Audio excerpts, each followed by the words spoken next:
So hello everyone, welcome to our last week in Physics 157. And this week we're going to continue talking about waves and various interesting phenomena. And we'll start with a review of what we had last time, which was a discussion of traveling sinusoidal waves. And so we had understood that in general, you can have various shapes for waves, and you can describe their time dependence and their space dependence using a function of two variables, this displacement function d of x and t. But a very interesting special case that has broad applications is to consider waves that have a sinusoidal dependence both in space, so at any time the snapshot looks like a sine or a cosine function, and then also in time, so if you have that wave moving to the right or to the left with some velocity v, then looking at any point in space, the wave oscillates up and down sinusoidally. And so you have the frequency and the period parameters that we had just describing oscillations, but then we also have this extra parameter, the wavelength, which is like the spatial distance between peaks of your wave or between troughs of your wave. And we understood last time there's a very important relationship between the wavelength and the frequency and the velocity of the wave. And that is this one down here to the right, that the velocity is equal to the wavelength over the period. And you can remember that just using the units. Velocity is meters per second. And so you take the wavelength, which is in meters, divide it by the period, which is in seconds. Another common form of that relation is wavelength times frequency equals velocity, just replacing the period there with 1 over frequency. And so that allows you to go between wavelength and frequency for waves where you know the velocity. So for light waves, the velocity would be speed of light. For sound waves, the velocity would be the speed of sound, 340 meters per second roughly. And we're going to be talking about how to understand the velocity for waves on a string later in this lecture. Okay, so we had, for the traveling sinusoidal waves, we had that the displacement function, it looks like a cosine. And then if the wave is moving to the right, we have cosine kx. And then basically this other term, minus omega t, you can think of that as like a time-dependent phase. And so remember, when we subtract a phase, that shifts our graph to the right. And so if we're subtracting minus omega t, that means as time increases, we're shifting our graph more and more to the right. And so that corresponds to a right-moving wave with some velocity v. Similarly, if we wanted to describe a wave that's traveling to the left, then we just have a plus sign in this equation. And that means the phase that we're adding here, it's increasing with time. And because we're adding now the phase, that corresponds to a leftward shift. Okay. And so one of the very interesting things about sinusoidal functions is that actually you can add them up in various ways. And in that way, it's possible to describe all of the possible waves that you could have. So it's not very obvious. There's an important mathematical result called the Fourier Theorem that tells you how you can add up sines and cosines and describe general waves. And we're going to see some examples of that today. But all of this is based on the idea of what's called the principle of superposition. And so this is a really important concept for today, that if I have one wave described by some displacement function and another wave described by a different displacement function, then actually I'm allowed to have a third wave, which is just the sum of those two. So I could have the same medium, and that could just support multiple waves on top of each other, and their displacements just add up. Okay. So to introduce this idea a little bit more, I want you to think about this question. This is more just like, what do you think will happen? There's nothing that you could use necessarily to derive this, but take a minute and read the options and see what seems kind of plausible to you. Okay, so let's talk about this one. we have two wave pulses. They have different shapes here. They're traveling toward each other. Maybe they're waves on a string. And the question is, when these things meet, what will happen? Will they bounce off each other and reflect backwards?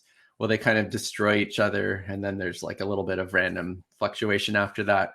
Or will they actually pass through each other and act as if they were all by themselves on the string? So the answer is that they will actually pass through one another. And so this is a consequence of this thing that we call the principle of superposition. Okay, and so let me state one version of that. And so it says that if you have multiple waves in the same medium and you want to figure out what is the net displacement due to these different waves, then you simply have to look at the displacement function for one wave and add it to the displacement function for the other wave, and that gives you the total displacement.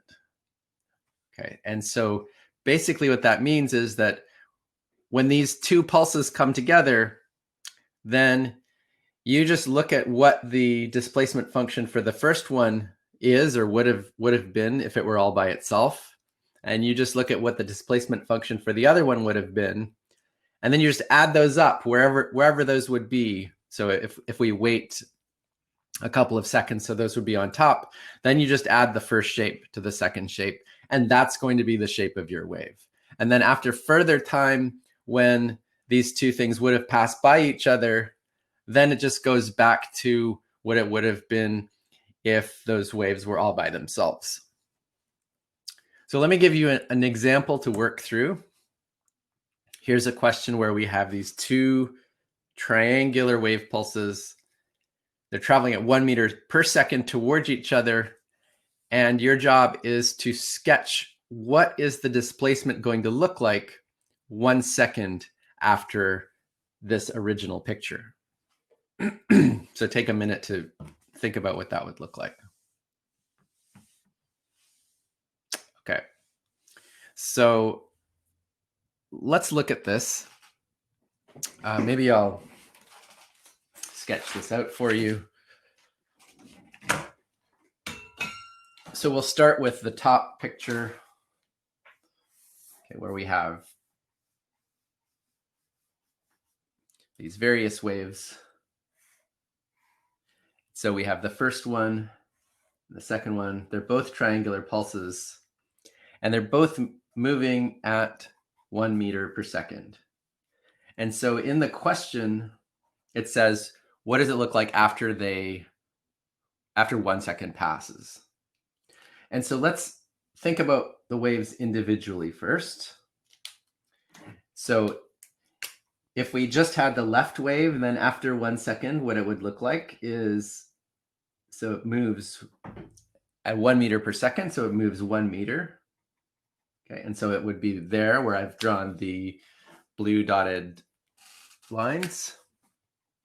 And the other wave on the right, if it were all by itself, then after 1 second, what we would see is this pink dotted curve. And so now, according to the principle of superposition, if I want to know the net displacement because of both of those waves, then I simply have to add up the blue function and the pink function. And so between 3 and 4 meters, the pink function is 0. And so the sum of the two things is just coming from that blue function. Between 5 and 6 meters, the blue wave hasn't reached that side yet. And so the sum of the two is just the pink. But then between 4 and 5 meters, what you see is you have a contribution from the blue and a contribution from the pink.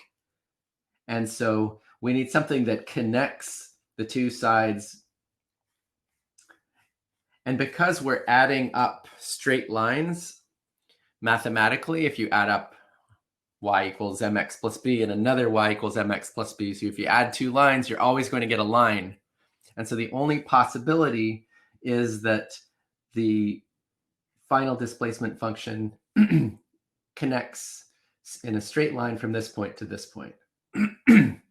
And so your final wave after that 1 second, that shape is going to look like a trapezoid. So I've got the same thing here. Okay, and there's again this trapezoid that I get by adding up the two displacement functions. You might be wondering, well, what does that actually look like if I show you in a simulation? So I have a little video for you to watch here. And let me just pause that for a moment. And okay, so I'm going to turn the sound on.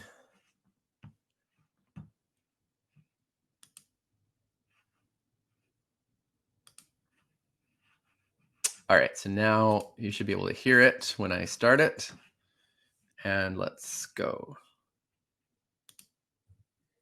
So in this simulation, what I have is a simulated string, and I've set up two wave pulses that are traveling towards each other, just like in our clicker question.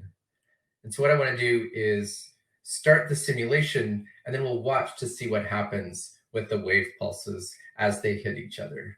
And we're going to see it first in regular speed, and then we'll wait for them to bounce around a little bit. And when they're about to collide for a second time, we'll slow it right down and see what happens in detail, frame by frame, when they collide. So here we go. 1, 2, 3.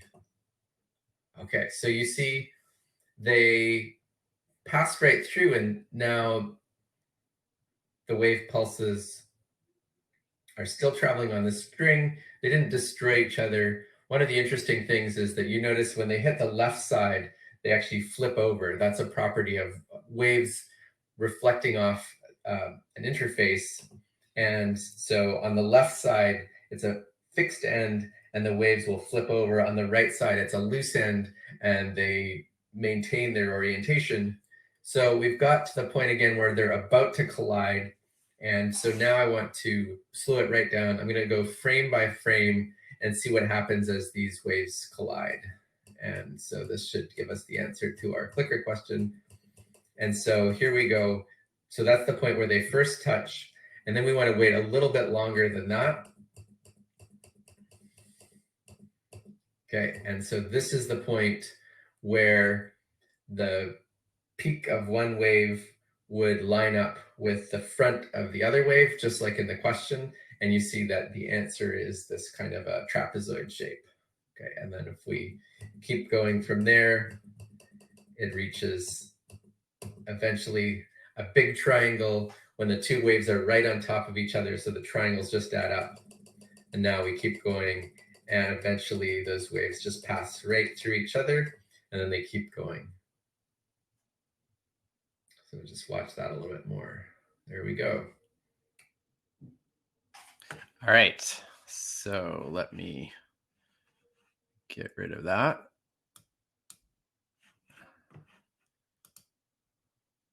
Let's find my screen again.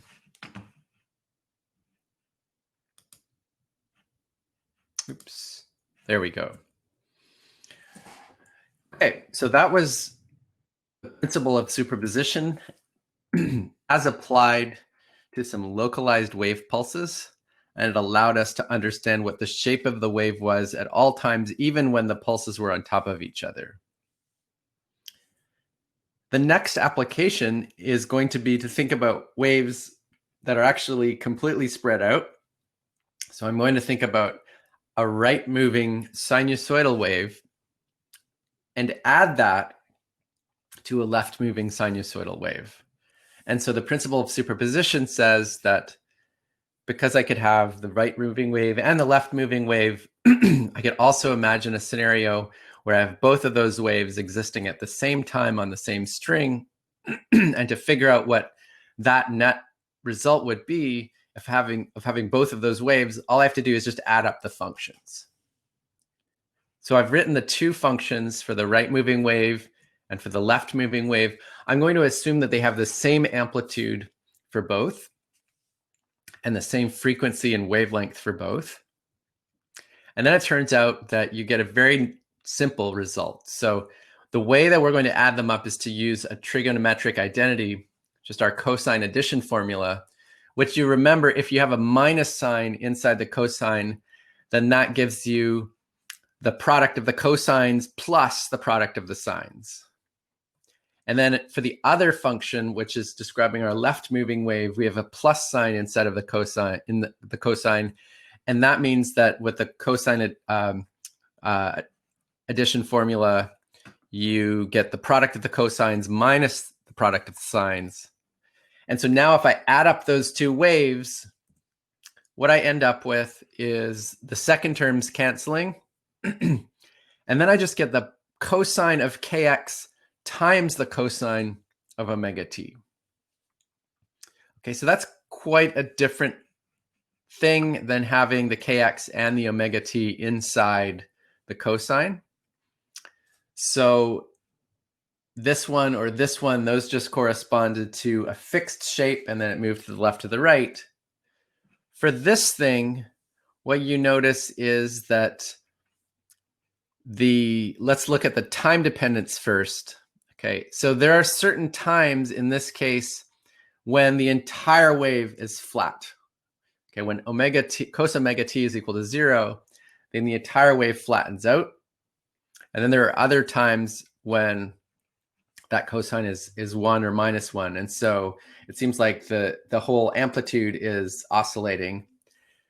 And then you look at the shape of the wave, and basically the shape of the wave is always the same fixed cosine in the same location. And then the only thing that's changing would be the number in front of that. So it's like you take a fixed cosine function, and then you multiply it by a thing which is oscillating from positive to 0 to negative and back. And so the net result is what we call a standing wave. So it looks like this kind of thing. And one thing you notice about that is that there's certain points on your wave that are never where the displacement is always equal to 0. So for example, at the place where kx equals pi over 2, so x equals pi divided by 2k, at that place, the whole displacement is always equal to 0 at every single time. And similarly, when kx equals minus pi over 2 or minus 3 pi over 2 or 3 pi over 2. And so this is why we call this thing a standing wave, because it kind of just remains in place and it oscillates up and down.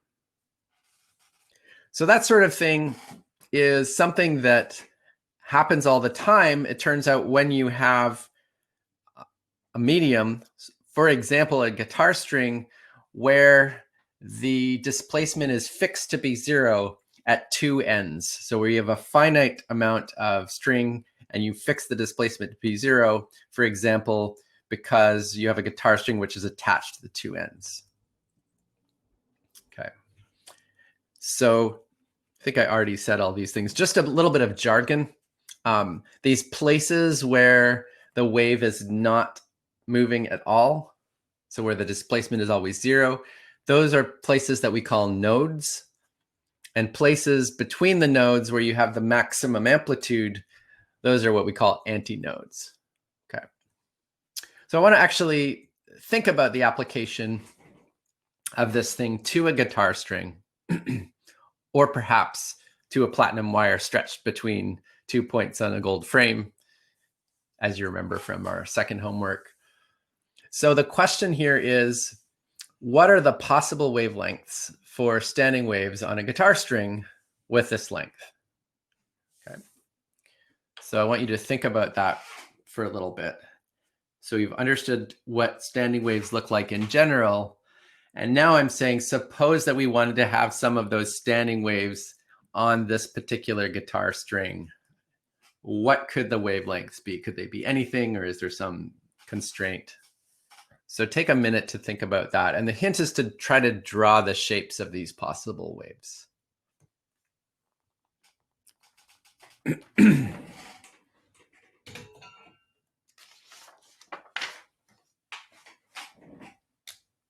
Okay, so let's talk about that.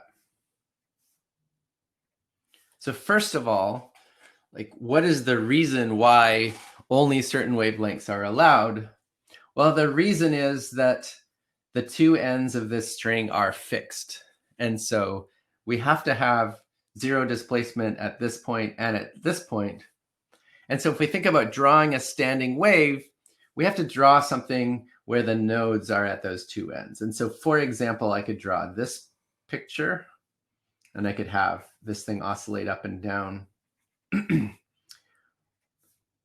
I could also draw something that has a node in the middle. So for example, I could draw this, and then I could have this, and it would oscillate up and down like that. Or I could draw something where I had two nodes in the middle. So I could have a node here and a node here. And then that would look like this. Okay, and then later it would oscillate to that position. And so forth. Okay, so those are the pictures, and now we can try to associate a wavelength to these things. So if the distance between the two endpoints is 1 meter, then let's actually start with the second one. So the second one, you notice you get one entire wavelength. So it goes up, then it goes down, and then it goes back to the original position again. And so in this case, your wavelength is equal to 1 meter. For the top picture, actually, it's a little bit confusing because there's not even a full wavelength there. So if you look at that shape, it's only the first part of a sine function. We could imagine that that function continues. And so if we wanted to say, what would the wavelength be for that kind of a wave if the string kept going, then it would be 1 meter plus 1 meter. So for that one, we would say that the wavelength is 2 meters, even though the string is only 1 meter long. Because the string contains 1/2 of a wavelength, we would still say the wavelength is 2 meters. And then in this case, we see that there's an entire wavelength in just 2/3 of the string. So lambda equals 2/3 of a meter. Okay, and then we could keep going. Okay, so here I've drawn one more. So if you had 3 nodes in the middle, then that would correspond to lambda equals 1/2 meter. And so you could work out the pattern. Generally speaking, we have lambda, and it could be 2 meters divided by any integer. So 2 over 1, 2 over 2, 2 over 3, 2 over 4, and so forth. Okay. So I wanted to actually demonstrate this for an actual string, or I actually have a couple of different demonstrations here. So let's start with a fairly large string. So I've got now a rope that's connected at that end, and then I've connected it to my hand on this end. And I'm just going to drive this oscillation. So just this is sort of more to sort of see what it looks like in a real situation when you have that very top picture with the wave. So okay, it's actually easy for me to have this thing in 2 dimensions rotating a bit. I could also just wave it up and down. But from your point of view, you can imagine that it's just oscillating like this. So this is more just to see what it would look like, and then we'll do this with an actual vibrating string where I'm not driving it, I'm just letting it oscillate. So that would be the longest case where the wavelength is twice the length of the string from here to the end. But then I could try to get it oscillating with a wavelength which is equal to the length of this string. Okay, so that would, so that would look like, so that would look like this. Hope you could see that. Let's try that again.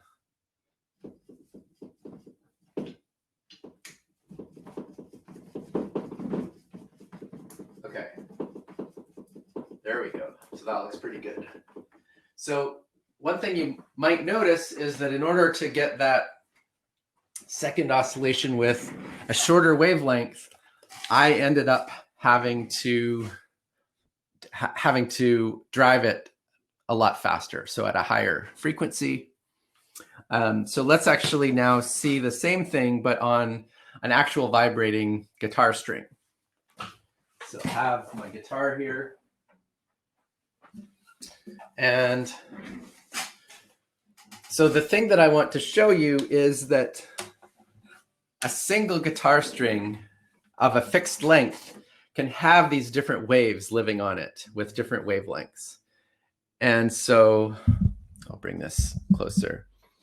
So I'm first going to set up a wave, which is like the top picture. And so to do that, what I will do is go right to the middle of the string, and I'll pluck it. And so we'll see what that sounds like.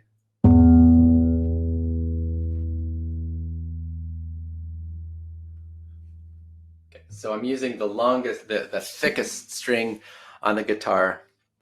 But now on that same string, what I'm going to do is set up a wave, which is like the second one in our picture. Okay, and so in order to do that, what I want is the wave not to be moving in the middle. So I'll gently place my finger in the middle of the string. And then I'm going to pluck it down here, which is sort of 1/4 of the way from this side to that side. And then I'll let go and just let it oscillate.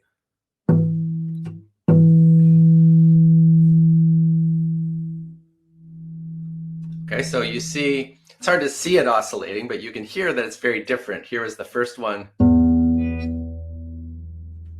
And then here's the second one. Okay, and the musically inclined people can tell that what happened is that I went up an entire octave. And then if I wanted to get the third one, what I could do is put my finger 1/3 of the way along and then pluck it and let it oscillate.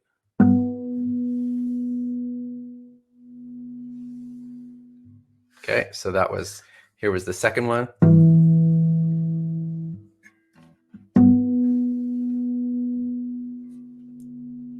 Okay, so now that string is vibrating just like in the third picture. And the fourth one would be like this. So that's another octave. So we go 1.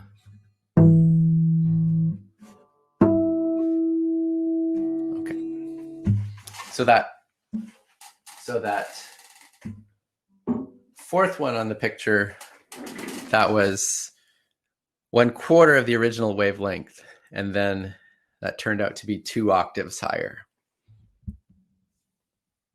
So the guitar string example makes it very clear that these different wavelengths of oscillation also correspond to different frequencies, because the frequencies are what determine the note that we hear. Going up an octave corresponds to doubling the frequency. So how do we actually understand this mathematically? Why is it that these waves with a different wavelength will also have a different frequency? And how do we understand what the frequency is going to be and how the frequencies are actually related to each other? So actually think about that on your own for a minute. Just see if you can remember what we would do in order to predict the frequency of these various waves. Okay, so the answer is that we want to just use our basic relation that says that the frequency is equal to the velocity divided by the wavelength. Okay, so the frequency in this case, we would take the velocity of waves on a string, and then we would just divide that by 2 meters, by 1 meter, by 2/3 of a meter, by 1/2 a meter, and then that would give us the frequency. But we need to remember or think about what would be the velocity here? How do we know that? And is it different for these different wavelengths? So the answer is that it's actually the same. This is important, that for light, for sound waves, for waves on a string, at least approximately, the velocity doesn't depend much on what wavelength or what frequency we're talking about. Okay, so in a kind of idealized wave situation, then the velocity is just a property of the material. So in this case, it's a property of, where's my guitar? What is our string made of? And then also, of course, it's a property of the tension of the string. Okay, so you know that thinking about the guitar strings, you've got fatter string on the right, and then they get thinner and thinner. And they're all at about the same tension, but they sound very different. Okay, so obviously the thickness of the string, which ultimately is like how much mass is there per length, that's how we could characterize that. That will be one thing that the velocity depends on. And then the other thing is going to be how much tension is there. And so the tuning knobs at the top, those allow you to change the tension. And so if you want to figure out the velocity, it depends somehow on these two quantities. Now, to derive this thing mathematically, so I'm about to tell you the relationship between velocity and tension and the mass density. To derive this mathematically, one approach is to think about the physics of this thing. So you move the string up at some point. You think about how the tension is then pulling it down, and you can derive, using Newton's laws, some equation for how the wave will change in time. And using that equation that you end up with, you can actually get a formula for the velocity. So I think I'm going to have a special bonus video about that if you want to learn more. But right now, I'm going to point out a very simple way that we can get the same result. So it kind of sounds like cheating, but it turns out to be really a very powerful technique in physics. And the way that we're going to do this is just to look at these quantities that the velocity depends on. So we've decided that the things that will be important here are the tension and then the mass per unit length. And we want to just try to write down a combination of those quantities that has the right units. So we're trying to get a velocity, and we start out with a tension, which has units of force, kilograms, meters per second squared, and this mass per length, which has units of kilograms per meter. So take a moment and see if you can figure out some combination of those things that has the units of velocity. Maybe I'll do this over here.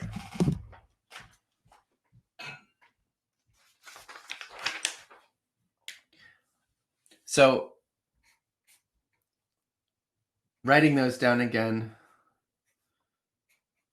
we have our kilograms, meters per second squared, and our mass density, which I'm writing as mu, has units of kilograms per meter. And what we want is meters per second. And so the first thing is to notice that we need a combination of these quantities where there's no kilograms. So we want a combination where the mass units cancel out.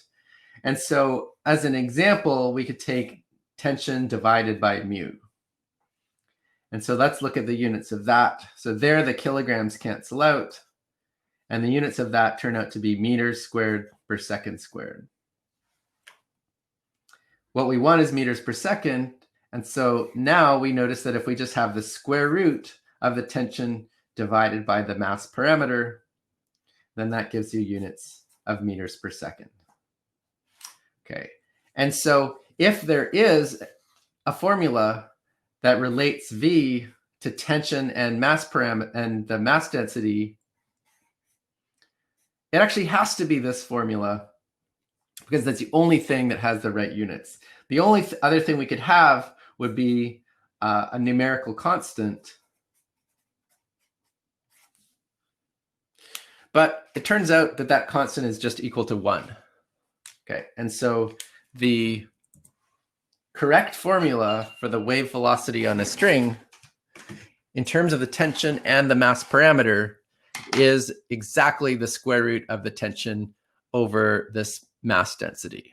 So it's kind of amazing, like we just used the units for the various quantities. We identified which quantities could come into the answer. We looked at the units. We asked, how can we arrange things so that we get a quantity with the right units, the units of velocity, and then we found that this is the only way for that to work, the square root of t over mu.